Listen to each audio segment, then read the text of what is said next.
So I guess I'll talk about 3 of the MCU shows coming to D+. That being WandaVision, Winter Soldier, Falcon, or Falcon and the Winter Soldier, I forget how it goes. And of course, Loki. Well, Loki I hadn't given much thought to. WandaVision and Winter Soldier and Falcon, or Falcon and Winter Soldier.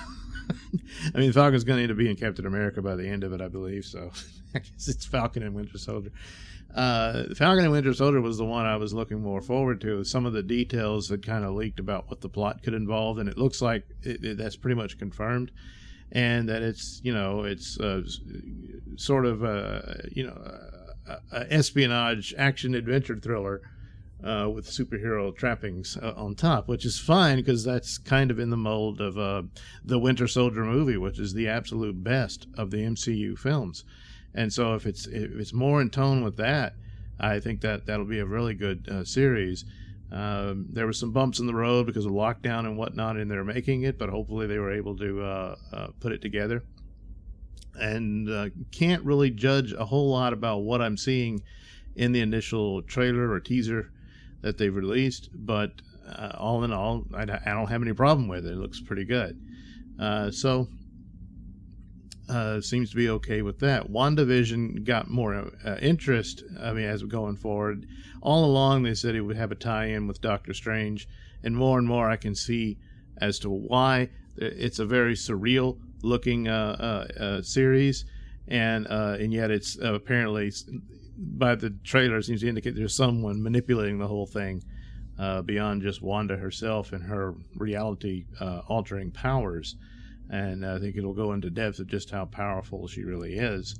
And ultimately, whether it's a fantasy version of the Vision or if she's actually able to resurrect him in some form or fashion, could bring him back into the MCU story.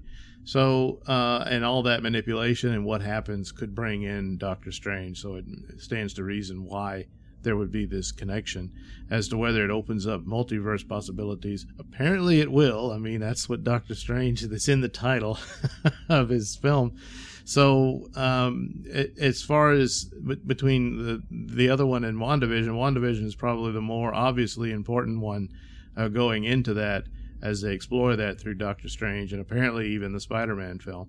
So I like the new trailer. It's more of obviously there's the humor and the utilization of sitcom motifs from the past and all that, but it portrays that fantasy happily ever after life, so it's understandable that that's what she wants, and she wants it with Vision, and she lost him, and so that's kind of what makes her vulnerable to whatever this manipulation is, depending on what exactly it is. And then we get our first brief glimpse of Monica Rambeau in the scene, and apparently she's trapped in this world, whatever it is that Wanda finds herself in. So I'm intrigued. I want to see it. So that's a good one.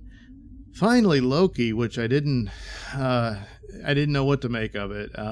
Obviously, this directly comes out. Well, they all do really, out of Endgame, but mostly him, because we see his exit from the film to explain, well, how can he be alive? He died in an Infinity War. Well, of course, they manipulated time, and all this is alternate timelines, and so Loki very likely will also play into this broadening multiverse story.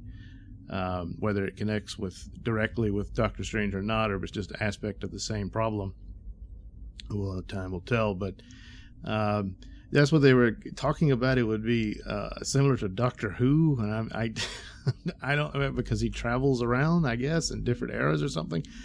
But it looks very strange. There appears to be some sort of organization that maybe some sort of time cops. Maybe that's what they mean. They're like Time Lords, and they bring him in because he's manipulating with things he shouldn't be, and all of that. So all very fascinating. Doesn't seem to give enough away to where it spoils everything.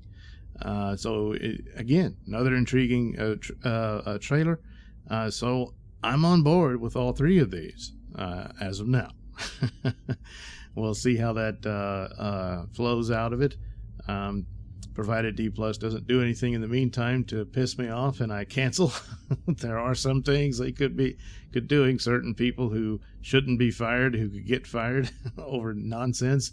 If that should happen, I don't know that I can in good conscience continue with it, which would be a shame, because these look like pretty strong shows that they've got coming. So yeah, looks pretty good. As for, because a lot of the discussions about how weak MCU would be because their main big characters are no longer a part of the narrative, that's true, but based on the strength of these shows, it could build up and sustain a decent audience for it going forward. And wondering if they'll pull the trigger on the inevitability that altered timelines and reboots or what have you through some time manipulation to where they could recast Iron Man and Captain America and stuff like that. They could. And it's just a matter of when they would. How much time will they let it go by, and how much can they maintain the franchise without those heavy hitter characters, and then search for the replacement for those stars. And sooner or later, some form of fashion, it'll happen. It's just a matter of when, and if they can maintain this, to give it a more stretched out time, and letting these characters they have on hand get fleshed out and all their stories, and then something like a cosmic event and everything changes around, and you can sort of start over from scratch with MCU, and then that'll be the big challenge of don't just do new versions of what you've already did, which would really not go well. So the possibilities are there if the franchise can maintain itself, and that's a big if, even for one that's as successful as Marvel. So, but right now, the just gut feeling on this is that these three are very strong and could possibly do the job. It's the only, of course, the X factor here is what kind of market will it be for movies with the damage done by the lockdown to the theater industry. I guess it could all just be streaming, where you can have a film and a series, or they all become series. I don't know. With a series, you can really expand on story and character development without the limitations of a movie, which is roughly 2 hours. So who knows? I guess that's still up in the air as they go forward with their plans. But they already have actual shows ready to go that fits very nicely with a streaming service format. So, all right, there you go. So far, so good, or at least it looks that way. Thanks for watching and listening. Say, while you're still here, why not like and subscribe and share with your many friends? Yes. Also, check out my mini stores in the link description below. Yes, where you can get t-shirts, hats, mugs, all those goodies with my artwork on them. Oh, yeah. And head over to indieplanet.com and pick up a copy of my comic book, Night Night. Oh, yeah. You can also catch me at my podcast, Mr Nailsin Show, on RadioMisfits.com. And you can also watch my videos on BitChute.com and now on Rumble.com. Oh, my goodness. So many places to watch me and my stuff. Oh, yeah. And if that's not enough for you, well, you can follow me on many social media platforms and say hi to your old pal, Mr. Nailsin.